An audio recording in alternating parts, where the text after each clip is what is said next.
हिकमत से तू कर, हिकमत से तू कर, हिकमत से तू कर मुझे मामूर। ऐ रूहे पाक उतरा, ऐ रूहे पाक उतरा, ऐ रूहे पाक, ऐ रूहे पाक, ऐ रूहे पाक उतरा। मेरे अज़ीज़ों, आज का जो कलाम है हमारे लिए बहुत सारे पैगाम लेकर आता है। जब हम खुदावंद की किताब में से, बाइबल मुकद्दस में से, जो तकवीन की किताब पहली किताब है, उसमें जिक्र मिलता है कि खुदा ने कैसे दुनिया को बनाया और सब्ज़ दरख्त वगैरह नहीं थे, क्योंकि खुदा ने बरसात नहीं की थी।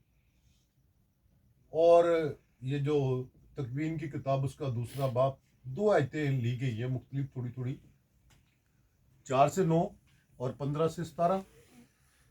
तो उसमें थोड़ा सा जो रोल है वो बताया गया है कि खुदा ने कैसे दुनिया को बनाया और फिर उसने मिट्टी ली और आदम बनाया और उसमें अपना दम फूंका तो वो जीती जागती तस्वीर बना। और खुदा ने, जिस तरह से मैं बारहा बार जिक्र करता हूँ कि ये जो दुनिया जिसमें हम रहते हैं ये हमारी जगह नहीं, बल्कि आज के कलाम में हम देखते हैं कि हमारी जगह कौन सी थी? बागे अदन। और ये खूबसूरत बाग था, ये खूबसूरत बाग था। और खुदा ने आदम को क्या कहा था, क्या करना है? सारे दरख्तों का फल खा सकते हो, सारे दरख्तों का फल खा सकते हो, और एक दरख्त ऐसा है जिसका फल नहीं खा सकते। अगर खाओगे तो क्या होगा? मर जाओगे। मर जाओगे, मर जाओगे। तो अब ये जो मरना है, ये जो मौत आना है, इस दुनिया में जो मौत आती है, हालांकि बाइबल हमें बताती है कि मौत जो है ये खुदा की बनाई हुई चीजों में से नहीं है, यानी खुदा ने मौत को नहीं बनाया। हिकमत की किताब उसका दूसरे बाब में देखते हैं कि आदम की तंग दस्ती की वजह से मौत जो है दुनिया में आई, यानी खुदा की बनाई हुई चीज़ों में से नहीं। खुदा ने आदम को ताहयात रहने के लिए बनाया था और उसे बागे अदन दिया था, जिसके बहुत सारे फल थे, जिसके बहुत सारी खूबसूरती थी। तो उसकी मिसाल, जैसे मैंने कहा था कि हम नए साल में दाखिल हुए और वो जो जैतून के बाग की दरख्त की मिसाल देता हूँ, और उसी तरह से खुदा जो खुदा बाप है, उसी तरह से उसने गुस्से में आदम से कहा कि तू यहाँ से निकल जा।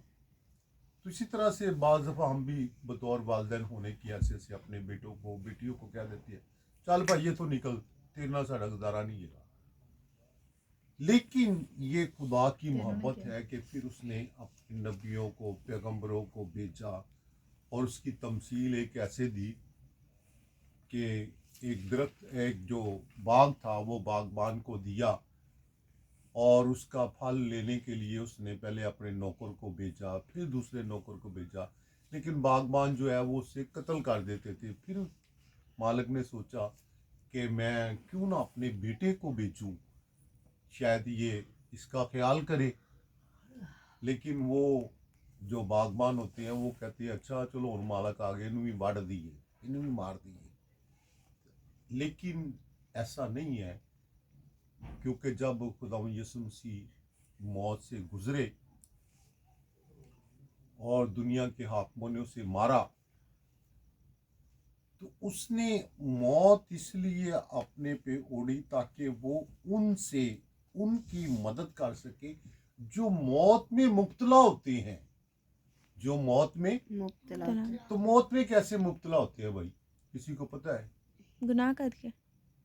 हाँ, अगर पैसे ले रहे हो तो हाथ खड़ा कर लेते हैं गुनाह करके, क्योंकि गुनाह की जो मजदूरी है वो मौत है। गुनाह की मजदूरी जो है मौत है। वो मौत है। लेकिन आज का जो दूसरा पैगाम है जो हमने मरकस की अंजील उसके 7वें बाब में लिया है, तो यीशु मसीह कहता है कि मेरी सुनो। क्या कहता है? मेरी सुनो। तो इसी तरह से खुदा बाप भी ये कहता था कि मेरी सुनो, कि इस दरख्त का जो नेक और बद की पहचान का दरख्त है इसका फल ना खाना।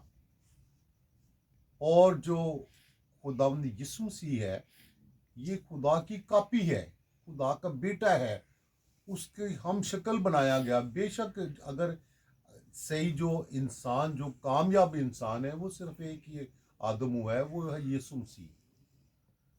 क्योंकि खुदा ने इंसान को अपनी शक्ल की मानिंद बनाया, लेकिन शक्ल की मानिंद तो बनाया, लेकिन हर वक्त इंसान जो है, चाहे वो नबी है, पैगंबर है, चाहे हम जैसे खाकसार हैं, सब के सब जो है गुमराह हो गए, सब के सब गुमराह हुए। लेकिन यीशु अल मसीह की शख्सियत ऐसी है जो गुमराह नहीं हुआ। यानी जब उसने अपना काम स्टार्ट किया तो पहले अबलीस ने उसे जमाया और उससे पूरी दुनिया की दौलत दिखाई, महल दिखाए, और फिर उसे भूख लगी तो उसे कहा कि तू अगर खुदा का बेटा तो ये पत्थरों से क्या है कि रोटी बन जाए। तो उस आजमाइश में भी वो कामयाब हुआ, और जो आखिरी आजमाइश थी सलीबी मौत की, तो उसमें भी वो कामयाब हुआ। तो इसलिए मैं ये समझता हूँ कि यीशु मसीह जो है ये खुदा की कॉपी है, ना कि दूसरे आदम या मैं और आप, बल्कि हकीकत में सिर्फ यीशु मसीह उसकी कॉपी है। लेकिन जब मैं और आप यीशु अल मसीह पर ईमान रखते हैं, जब उसके नक्शे कदम पर चलते हैं, तो जिस तरह से उसने मौत को शिकस्त दी, उसी तरह से मैं और